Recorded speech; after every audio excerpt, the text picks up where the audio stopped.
নমস্কার বন্ধুরা, আমাদের চ্যানেল বং ফ্যামিলি কিচেনের লাইফস্টাইল থেকে আপনাদের সকলকে স্বাগত জানিয়ে আজকে আরেকটি রেসিপি নিয়ে এসেছি। তো এই রেসিপিটি একটি পিঠের রেসিপি, যেটা আমি ভেবেছিলাম অনেক আগেই দিই, কিন্তু টাইমের অভাবে একটু দিতে পারিনি।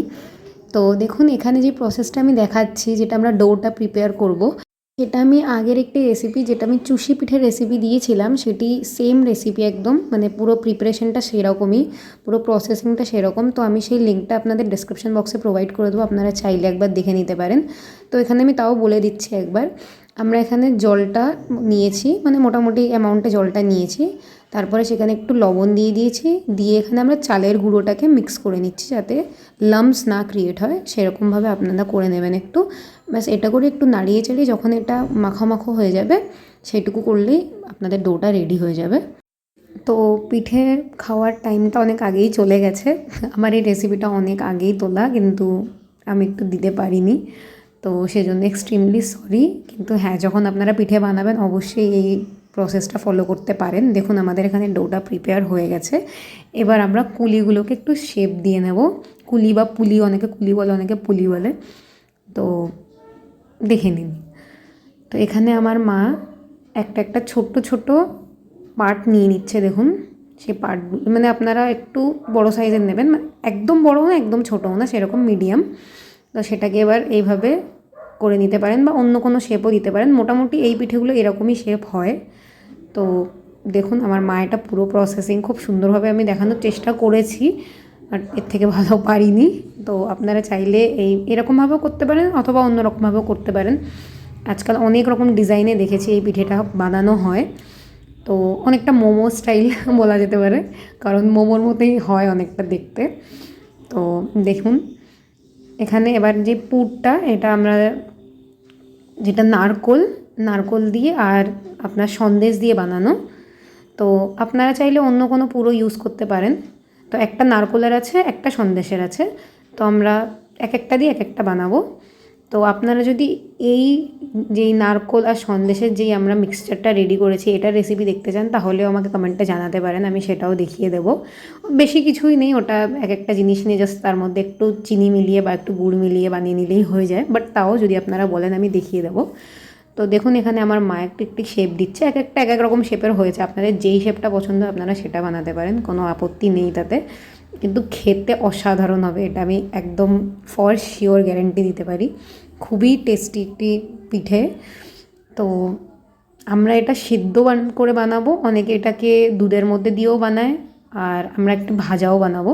তো আমরা ভাজা আর সিদ্ধটা দেখাবো, আপনারা চাইলে সিদ্ধ করে ওটাকে দুধের মধ্যেও দিয়ে দিতে পারেন। তো যেরকম আপনাদের ইচ্ছা সেরকমভাবে এটাকে বানাতে পারেন।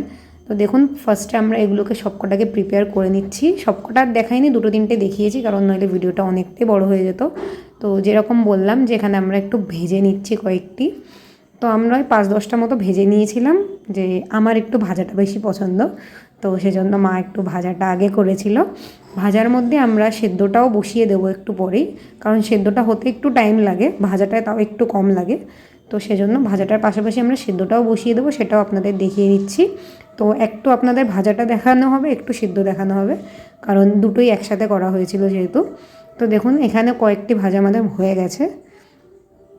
এবার এগুলোকে আমরা তুলে নিচ্ছি। কিছুই না, এটা জাস্ট আপনারা সর্ষের তেল দিয়ে ভেজে নেবেন, তাহলে কালারটা ভালো হয় এই আর কি। সাদা তেলেও ভাজতে পারেন, বাট আমি প্রেফার করবো সর্ষের তেলটা দিয়েই ভাজবেন। দেন এখানে যেরকম বললাম আরও কয়েকটি ভেজে নিচ্ছি, কারণ ভাজাটায় টাইমটা কম লাগছিলো। তো সেজন্য, আর খুবই টেস্টি হয়েছিল খেতে। তো ওয়েট তো একদমই করার কোনো প্রশ্নই ওঠে না। তো সেজন্য মাকে আমি বলেছিলাম যে আগে ভাজাটা একটু ভেজে দাও, দেন ওর পরে তোমরা সিদ্ধ করে নিও। তো দেখুন, এখানে ভাজাটা হচ্ছে। আপনারা চাইলে এটা করতেই পারেন, নইলে অবশ্যই আপনারা সিদ্ধটাও করতে পারেন। এই যেরকম বললাম যে আমরা এখানে সেদ্ধটা করে বসিয়ে দিয়েছিলাম, কিছুই না, জাস্ট আমরা ডাবল বয়েলিং প্রসেস, বা যেরকম আমি আপনাদের দেখিয়েছিলাম একবার মোমোর রেসিপিতে, যে নিচে আমরা একটা বড় পাত্রে জল রেখে দিয়েছি, আর ওপরে যেটা ফুটো ফুটো করা, যাতে আমরা শাক বা কিছু ধুয়ে থাকি, সেরকম একটা পাত্রে নিয়ে আপনারা এই সেদ্ধর প্রসেসটা করতে পারেন। অথবা আপনারা যেটা মোমো বয়লার হয়, যেটা আমরা মোমো বানাই, মোমো যেটা স্টিম করা হয়, সেটাও নিতে পারেন। তো দেখুন, ওইদিকে আমাদের সিদ্ধটা হচ্ছে আর এদিকে ভাজাটা হচ্ছে, দুটোই হচ্ছিল। তো ভিডিওটা করা একটু ডিফিকাল্ট হয়ে গেছিলো, বাট তাও আমি চেষ্টা করেছি। একটু আগে পিছে হয়ে গেছে, বাট আপনারা আশা করছি বুঝে যাবেন। ভাজাটা খুবই টেস্টি হয়েছিল। আর সিরিয়াসলি বলবো, যদি আপনারা গরম গরম খান না, একদম খুবই টেস্টি লাগবে। ঠান্ডা হয়ে গেলে একটু কীরকম লাগে, বাট গরম গরম তো খুবই টেস্টি লাগে। তো দেখুন আমাদের এখানে মোটামুটি ভাজাগুলো হয়ে গেছে, এর থেকে বেশি আর ভাজিনি, কারণ আমার ভাজাটা বেশি পছন্দ, তো সেই জন্যেই মা জাস্ট করেছিল। দেন দেখুন ওই পাশে আমাদের সেদ্ধটাও মোটামুটি প্রায় হওয়ার মতো, আমরা ওই 15 থেকে 20 মিনিট মতো রেখেছিলাম।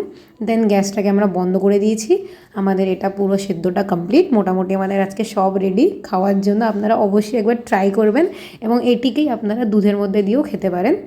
তো দেখা হচ্ছে বন্ধুরা নেক্সট ভিডিওতে। ততক্ষণের জন্য আপনাদের যদি আমাদের ভিডিও পছন্দ হয়ে থাকে, অবশ্যই ভিডিওটিকে লাইক করবেন এবং চ্যানেলটিকে সাবস্ক্রাইব করবেন। আমি এরকম আরও অনেক রেসিপি নিয়ে আসবো পরবর্তীতে। ততক্ষণের জন্য ভালো থাকবেন। নমস্কার।